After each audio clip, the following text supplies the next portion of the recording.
Dallas Cristiano, y ahí usted puede estar más cerquita de nosotros y más conectado con nuestro programa. Nos acompaña un invitado muy pero muy especial que por su acento nos dice que no es barranquillero. Claro que sí, Mayra, por acá lo tengo, Miguelito, tengo este gran privilegio de presentarlo. Viene de Pasto, ¿verdad? Viene de Pasto, pero bueno, es su descendencia creció en Santander y que está con nosotros en este lugar. Bienvenido. Bueno, buenos días con todos, ¿cómo están? Mi nombre es Mayer Monroy. Como le dicen aquí mis amigos, vengo desde la ciudad de Pasto, soy pastor en la ciudad de Pasto, Nariño, pero soy de un pueblito santanderiano, yo soy santanderiano de Barbosa, Santander, pero por circunstancias de la vida fuimos a parar Nariño y es allá donde el Señor nos hizo el llamado. Estamos pastoreando en este momento en la ciudad de Pasto. Yo me crié en Ipiales, en la frontera con Ecuador, pero cuando salgo del ministerio, el Señor me envió a pastorear a Pasto. Pastor de Pasto. Interesante. ¿Cómo es el nombre de la iglesia? Iglesia Interamericana de Colombia, Igleico. Excelente. Hablemos un poquito de esos inicios, de esos pasos en las cosas de Dios. Me contabas que a la edad de 13 años conociste a Dios, pero por situaciones religiosas de la iglesia, limitaciones que tú no veías justas, decidiste apartarte, pero Dios te llamó nuevamente a sus caminos. Cuéntanos un poquito acerca de eso. Bueno, yo estoy convencido de que nosotros, cada persona y cada persona que nos está escuchando en este momento, cada uno de nosotros tenemos un propósito. Nosotros no estamos aquí por casualidad, nosotros no estamos por coincidencias de la vida o por un accidente de la naturaleza. La palabra de Dios nos enseña que nosotros fuimos ideados, fuimos planeados antes de la fundación del mundo, y cuando vinimos al mundo, el Señor nos trajo con un propósito. Yo a la edad de 13 años conozco del Señor Jesucristo, nazco en los caminos del Señor, porque mi familia paterna, más o menos el 90% son cristianos, en una iglesia pues un poco legalista, pero son cristianos. Entonces yo conozco al Señor a la edad de 13 años y camino con el Señor y tengo una muy bonita experiencia con el Señor hasta la edad de 19, 20 años, donde el Señor me permitió guardarme de muchas cosas del mundo. Usted sabe que en este momento el mundo y sobre todo la juventud nos seduce mucho a contaminarnos, a realizar las situaciones que para ellos es normal, pero que nosotros sabemos que ante los ojos de Dios no están bien. No están bien, están pervirtiendo nuestro futuro, están pervirtiendo nuestro cuerpo, están pervirtiendo nuestro propósito. Dios me permitió guardarme todo eso, pero bueno, sucede algo en la iglesia, algo que nos marcó el corazón, que nos dolió, y yo decidí a la edad de 20, 21 años apartarme de los caminos de Dios. Yo pensaba, yo no necesito congregarme en ningún lugar porque yo sé leer la palabra, yo sé estudiar la palabra, es más, sé muy bien la palabra, sé tener una comunión con el Señor, sé orar, todo eso. Entonces yo dije, no necesito congregarme en ningún lugar porque pues salía dolido, me habían marcado el corazón. La mentira que el diablo muchas veces nos presenta, que no necesitamos congregarnos, que nos vamos a poder sostener en pie. Créale al diablo, cuando me di cuenta yo estaba inmiscuido en las cosas del mundo, estaba viviendo como las personas de mi misma edad, en fiestas, en bailes, en las tomadas, los tragos, todo eso. Ayer, pero hablando un poquitico exactamente qué fue lo que permitió alejarte de Dios, hablarnos de exactamente qué fue lo que pasó, reservar el nombre también de la iglesia. Sí. ¿Qué es lo que pasa? La palabra nos enseña, en el libro de Gálatas el apóstol Pablo escribe que Jesús nos llamó a libertad, que somos libres en el nombre de Jesús, pero que no debemos utilizar esa libertad para dar rienda a nuestros propios deseos carnales, pero somos libres en el nombre de Jesús. En la iglesia donde yo estaba, una iglesia extremadamente legalista, donde le prohíben a las mujeres usar pantalones, sobre todo un jean, eso es una cosa pecaminosa. Las mujeres no se podían maquillar, no podían utilizar aretes, no podíamos utilizar los anillos y todo eso. Entonces bastante reservados en muchos aspectos, cuando la palabra del Señor nos enseña que el Señor Jesús nos sacó a libertad, que éramos esclavos, pero que Jesús hizo maldición para romper esas cadenas de opresión y traernos libertad, entregarnos libertad. En esa situación, yo conozco al Señor a los 13 años en la ciudad de Bogotá, por medio de unas tías. Yo viví 2 años en Bogotá, de los 13 a los 15 años en la ciudad de Bogotá. Allí conozco la iglesia, que me entrego al Señor, me bautizo, eso. Cuando yo regreso a Nariño, mi propósito era llevar a mi madre y a mi hermano a la iglesia. Entonces empezamos en ese proceso, mi hermano aceptó con facilidad, él me empezó a acompañar a la iglesia, pero mi madre, un poco más reservada todavía en la iglesia tradicional, no quería asistir. Pero tanto fue mi insistencia que un día me aceptó la invitación. Entonces íbamos para la iglesia, un sábado en la mañana. Entonces yo le dije, cuando la veo que se está arreglando, le digo, mamá, pero no te pongas un jean, porque mira que en la iglesia las mujeres no utilizan jean. Y sobre todo no te maquilles, porque en la iglesia las mujeres no se maquillan, no utilizan aretes, no utilizan maquillaje. Entonces, Me imagino que en ese momento su mamá, ¿qué dijo cuando escuchó esas condiciones? mi mamá me dijo, yo soy así, a mí me gusta arreglarme, yo no salgo a la calle sin arreglarme, yo no salgo a la calle sin maquillarme. Entonces, si quieres que te acompañe, voy a ir como soy. Yo no voy a ir a aparentar algo que no soy. Entonces, yo, bueno, entre mí dije, no importa, el todo es que vaya a la iglesia, que yo sé que allá el Señor la va a tocar, porque como yo tenía todavía establecido esos conceptos que me habían inculcado desde los 13 años, yo dije, todo es que vaya a la iglesia, el Señor allá la toca y mi mamá cambia. Bueno, mi mamá se arregló, se maquilló, se puso sus aretes, sus joyas y salimos hacia la iglesia. En esta iglesia, las hermanas diaconisas son las personas que reciben a las personas que van ingresando a la iglesia, las reciben en la entrada. Cuando vamos ingresando, pues a mí ya me conocían, pues yo asistía todos los sábados. Cuando vamos ingresando, una de ellas se le para enfrente de mi mamá y le dice que no puede entrar. Entonces yo volteo a ver a la hermana y le digo, pero ¿cómo así? Si es mi madre y ella quiere conocer del Señor. Entonces esta hermana le contesta, dice, sí, todo el mundo aquí es bienvenido, pero no de esa manera como vienen vestidos. Porque las que se visten así, las mujeres que se visten de esa forma son las que tienen el espíritu de Jezabel. Nosotros somos santanderianos. Nosotros los santanderianos cuando nos enojamos hablamos un poco golpeado. Se muestra en nuestra forma de hablar el enojo. Entonces mi mamá en ese momento se voltea y me mira a la cara y me dice, eso fue que me trajo usted, a que me miraran la cara, a que me vieran la jeta, como decimos los santanderianos, a que se burlen de mí.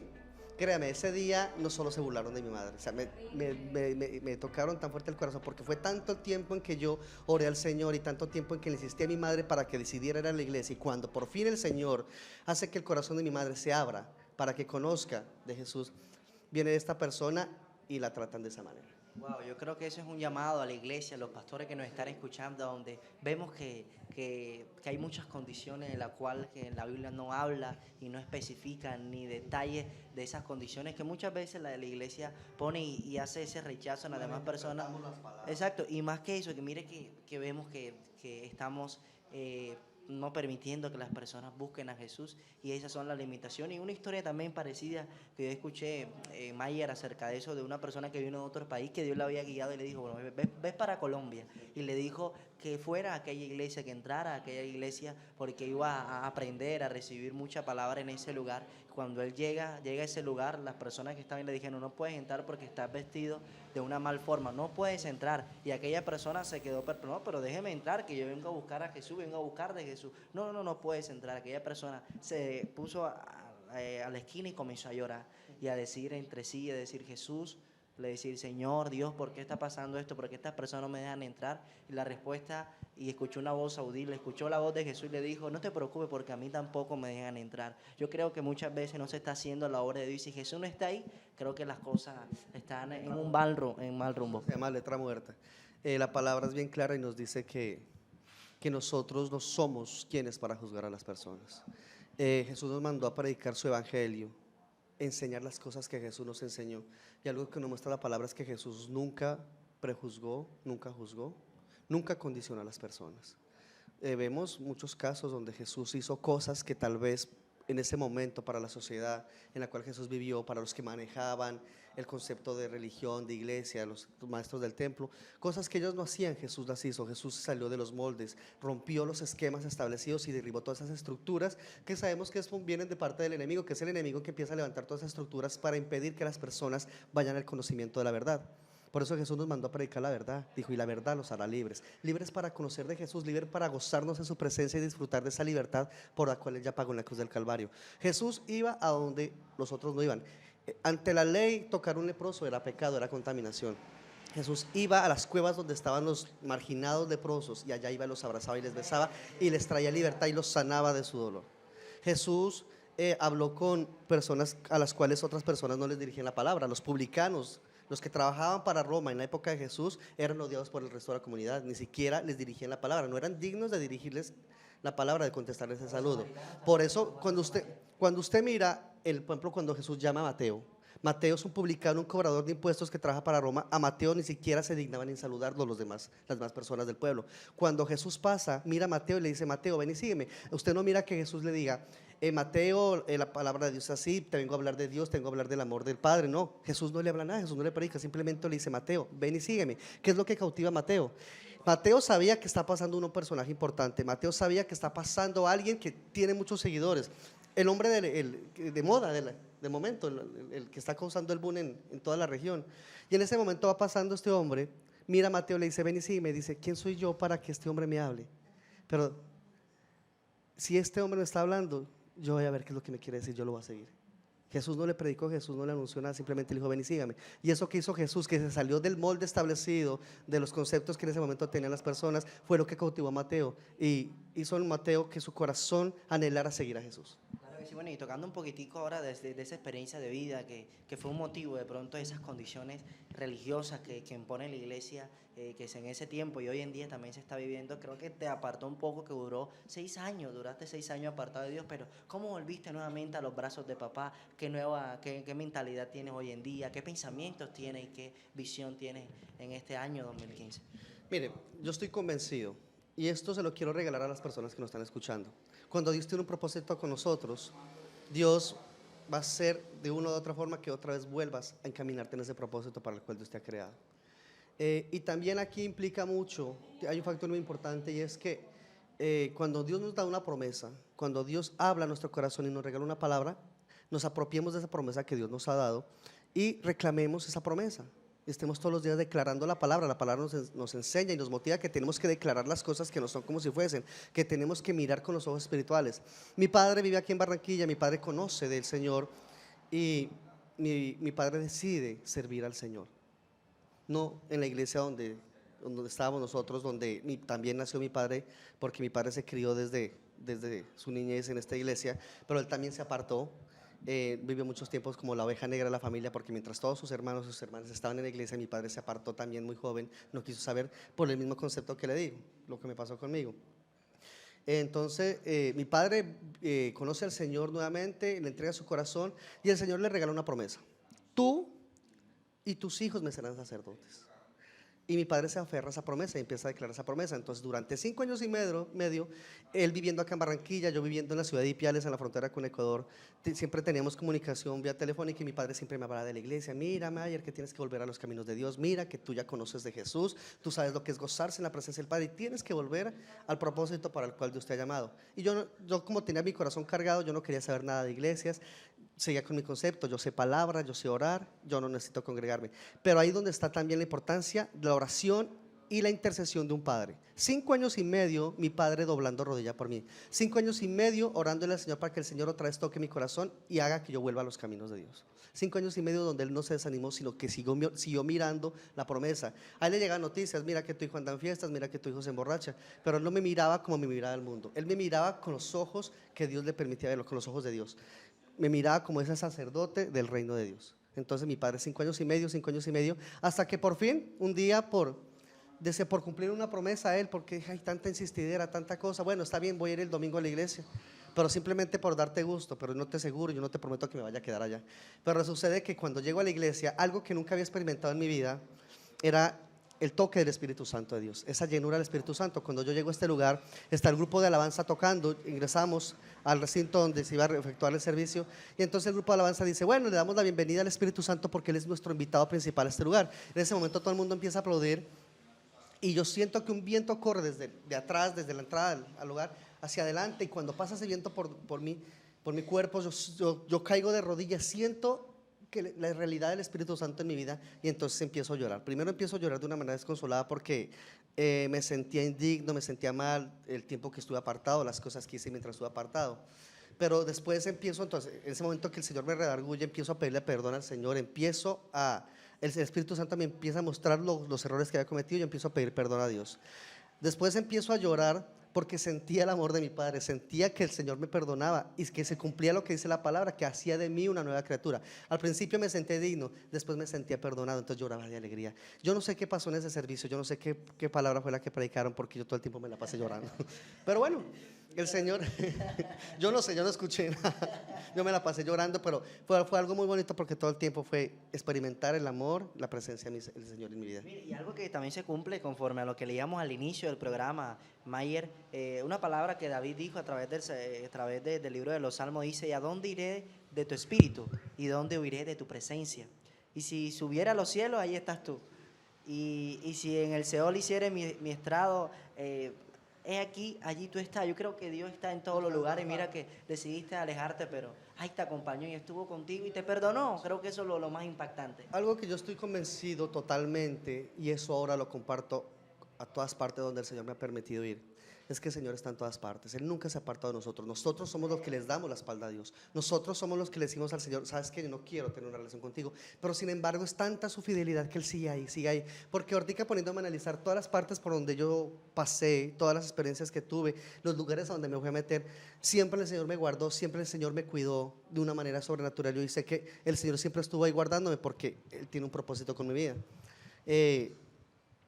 Cuando llego a la iglesia, el Señor cambia mi pensamiento, derriba todas esas estructuras que me habían creado en esta iglesia donde inicié.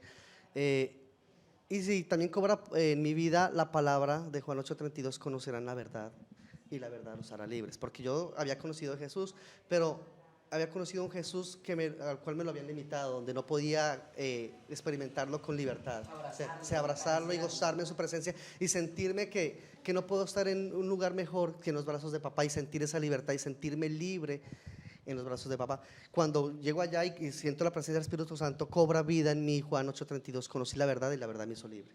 Y ahora el Señor me puso, el Señor, porque han pasado muchas experiencias en mi vida donde he visto la mano poderosa de Dios. Yo anoche lo compartí aquí en una iglesia en Barranquilla. Le pregunté a las personas: ¿cuántos conocen la historia de Lázaro? Todo el mundo levanta la mano.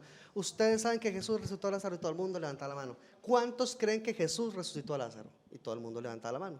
Digo: bueno, aquí está uno mejor que Lázaro, porque Jesús me levantó a mí de entre los muertos 2 veces. Yo 2 veces fui declarado muerto clínicamente, donde los médicos no tuvieron una explicación médica, una explicación científica para explicar lo que ocurrió conmigo. 2 veces declarado muerto legal, sí. La primera, cuando estaba en las cosas del mundo, yo iba en una motocicleta y me arrolló un taxi. Me metí de cabeza por el parabrisas, quedé metido ahí en la cabina, y cuando vinieron los paramédicos me sacaron de la cabina y no encontraron signos vitales. Me tendieron en el asfalto, en el pavimento. Se fueron ellos y llegó la policía y estaban esperando que llegara medicina legal a hacer el levantamiento. Duré 20 minutos tendido, no sé qué pasó. La cuestión es que a los 20 minutos yo abro los ojos. Yo tuve una experiencia rara. Yo me acuerdo del accidente, parecía una carretera larga y yo iba en la motocicleta, una carretera larga que se perdía en el horizonte. Y yo sentí una paz en ese momento. Miraba flores al lado y lado del camino, unas flores anaranjadas. Cuando miro las postales que vienen desde Holanda, los tulipanes, algo parecido a lo que yo miré en este visión, sueño, no sé cómo explicarlo. La cuestión es que estoy en esa carretera que se pierde en el horizonte, y mi preocupación era llegar al final de la carretera. Y de un momento a otro se me desaparece la carretera y miro un poco de gente, y resulta que yo estaba tendido en el asfalto, y cuando yo me pongo en pie todo el mundo empieza a retroceder porque se levantó el muerto. Algo pasó, algo sobrenatural, porque durante 20 minutos que me cuentan los testigos que estuve tendido, yo no tenía signos vitales, no tenía pulso, yo no sangraba. Una vez que me pongo en pie, tenía la rodilla, por causa del accidente, abierta, la cabeza en varias partes abierta, y empiezo a sangrar de una manera copiosa. Entonces todo el mundo se asusta, se levantó el muerto. Estaban esperando que llegara medicina legal. Vienen nuevamente los paramédicos y me dicen: hijo, tú estabas muerto, es que tú estabas muerto. Y me llaman para el hospital, estuve una semana hospitalizado. Y bueno, entonces, declarado muerto, volví a la vida. Eso apartado del Señor, pero ya sirviendo al Señor, ya estando en los caminos de Dios, en el 24 de diciembre del año 2009, donde todo el mundo estamos en celebraciones, la Navidad, compartiendo con la familia, yo voy a la casa de mis padres, en Ipiales, a pasar la cena de Navidad con ellos, pero tenía un compromiso con mis consiervos de la iglesia.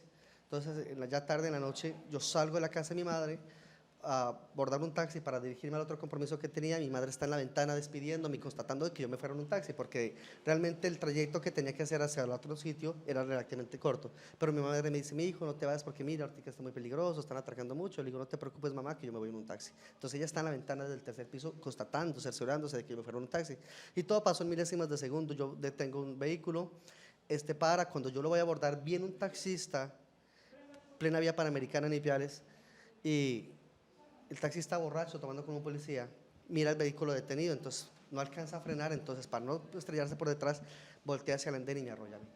Tuve 3 fracturas en el fémur izquierdo, 2 fracturas en el fémur derecho, la clavícula derecha también fracturé, vuelvo y rompo un parabrisas con la cabeza, me metí en la cabina, pero la inercia del accidente me saca y quedo dando vuelta en el aire, caigo al asfalto, con las piernas hacia los lados, fracturas, todo eso. Mi madre baja desconsolada, al frente del sitio del accidente queda el cuerpo de bomberos, vienen los bomberos a auxiliarnos, y cuando llegan los bomberos, vienen y me revisan, no tengo signos vitales, se le dicen a mi mamá otra vez, señora, su hijo está muerto. Otra vez algo sobrenatural porque las piernas hacia los lados, por mi pierna izquierda salieron los huesos, tenía exposición de huesos, pero pues no había sangre ni nada porque mi corazón no estaba latiendo, no tenía signos vitales. Pero dice mi madre y los testigos, 10 minutos en los brazos de mamá. A los 10 minutos, por misericordia del Señor, vuelvo y tomo fuertemente aire y escupo sangre. Y todo el mundo, no, está vivo, está vivo. Me llevan para el hospital, me suena la ambulancia con las piernas torcidas, me llevan para el hospital. Y cuando estoy en el hospital, empiezan a pasar un poco de factores que empiezan a salir un poco de decretos en contra de mi vida. Lo primero que los médicos se preocupan es porque cuando me están enderezando las piernas yo no manifiesto dolor. Me toman radiografías a la columna y miran que hay una abertura en las vértebras inferiores y que la médula está dividida. Y dicen, bueno, si este muchacho se salva, este muchacho va a quedar en una silla de ruedas. Pero muy pocas posibilidades de sobrevivir. Me empiezo a deteriorar neurológicamente, me cuentan que yo estaba consciente en el hospital, toda la iglesia se volcó allá. Oraba, lloraba, me reía y yo les decía, no se preocupen que papá me va a sacar de todo. Amén, wow, qué ¿Papá? testimonio Sí. tan impactante, pastor, y es una bendición. Yo sé que ese testimonio ha edificado a muchas vidas. Ahí está 2 veces levantado de la muerte. Si lo hizo con él, también lo puede hacer con un familiar que tú tienes, que no hay esperanzas, a quien no le dan esperanza de vida. Cristo levanta y hace todas las cosas nuevas, pastor. Lastimosamente aquí el tiempo es corto, pero esta conversación está demasiado buena y podemos seguir hablando con usted toda la mañana, pero vamos a hacer una oración bien especial por toda esa gente que sintoniza el canal CNC ya para finalizar, a los que quieren recibir un milagro en esta mañana. Mira, algo que yo siempre he compartido, nuestro Dios, nuestro Padre eterno, es un Padre sobrenatural, de cosas sobrenaturales. Él siempre está esperando mostrarnos su poder, mostrarnos su gloria, dejarnos ver su majestad. Pero yo siempre comparto algo, Dios es Dios de imposibles, pero solo puede ser Dios en tu vida en la medida en que tú se lo permitas hacer. Dios quiere obrar en tu vida de una manera sobrenatural, pero solo puede hacerlo si tú le permites y le crees. El ejemplo de Lázaro, cuando llega a la casa de Lázaro, Lázaro lleva 4 días sepultado, ya está en el sepulcro. María, la hermana, le dice, maestro, si hubieras venido antes, mi hermano no hubiera muerto. Ella sabía que Jesús tenía el poder para sanarlo, pero ella le está diciendo, llegaste tarde, él ya murió. Y Jesús la mira y le dice, cuando le llevan al sepulcro, que le pide que quiten la piedra, le dice, María, ¿hasta cuándo vas a creer para que veas el reino de los cielos? Eso es lo que dice el Señor esta mañana, te dice a ti. ¿Hasta cuándo vas a creer para que puedas ver el reino de los cielos en tu vida? Yo te lo puedo decir con propiedad porque, como le digo, aquí hay uno mejor que Lázaro, porque a Lázaro le levantó una vez, a mí me levantó 2 veces. Amén, vamos a orar. Entonces, ahí donde tú estás, vamos a pedirle al Señor que a través de su Espíritu Santo renueve tu pensamiento, tu entendimiento y que te permita a ti tener esa suficiente confianza en Dios, esa suficiente fe para que puedas ver el obrar de Dios en tu vida. Entonces vamos a orar, vamos a hacer una pequeña oración, le vamos a decir, Padre Celestial, amado Rey de los cielos, te damos gracias, Señor, por este tiempo que hemos compartido, Señor. Yo te doy gracias por cada persona que nos está mirando, por cada persona que está recibiendo este mensaje, y te pido, Señor, en el nombre de Jesús, que seas tú tocándoles a través de tu Santo Espíritu y que seas tú renovándoles entendimiento, Señor, que nos enseña tu palabra en Romanos 12, capítulo 1 y 2, que podamos conocer cuál es tu buena voluntad, Señor, esa voluntad que es agradable y perfecta, Señor, para que podamos entender, Señor, que tú estás con nosotros y que tú tienes el poder de obrar de una manera sobrenatural en nuestras vidas. Si tú lo hiciste antes, Señor, tú lo puedes hacer de nuevo, Señor. Simplemente necesitamos creerlo, Señor, y te pedimos que nos des a nosotros la suficiente fe y confianza para creer que puedes hacerlo de nuevo, Señor. Lo pedimos en el nombre de Jesús, Señor. Amén y amén. Amén, gloria a Dios, qué bendición compartir con usted, pastor. Ya una última pregunta, regáleme sus números de teléfono, números de contacto, ¿cómo podemos seguirlo en las redes sociales? Bueno, mi teléfono es 300-455-8526, me pueden encontrar en Facebook como Mayer Monroy, en en Twitter como @MayerMonroy. Y bueno, el mismo teléfono que le acabo de dar es el mismo de WhatsApp. Excelente, Sí. pastor. Muchísimas gracias por aceptar nuestra invitación y cada vez que venga a Barranquilla, ya Por sabe aquí que tiene estaremos. aquí una cita con Muchas gracias, sí. nosotros, al programa de radio también. Y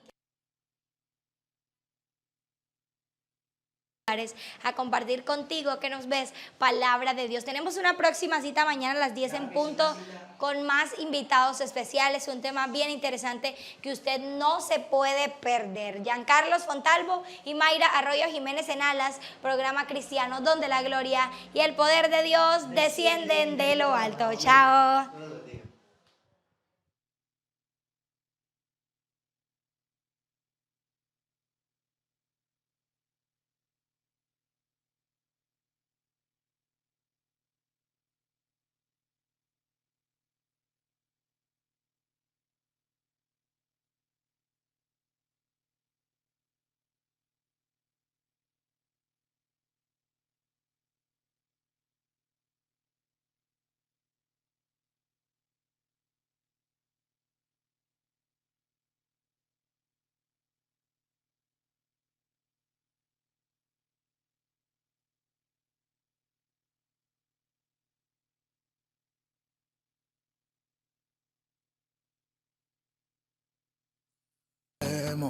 Todos juntos alabemos, alabemos